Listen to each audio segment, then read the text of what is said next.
Okay, now you've had your compost pile and it's been composting for most of the year.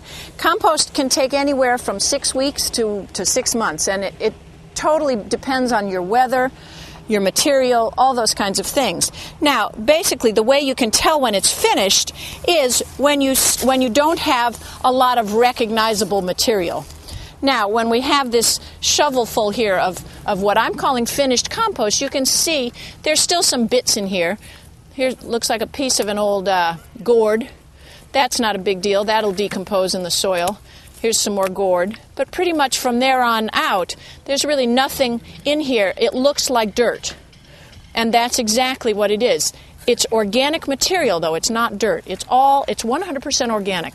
There are not a lot of minerals in here because this is all decomposed plant material. Now, what you want to do is take this material out of the bottom of your compost. The easiest way to do that is to actually shift your pile.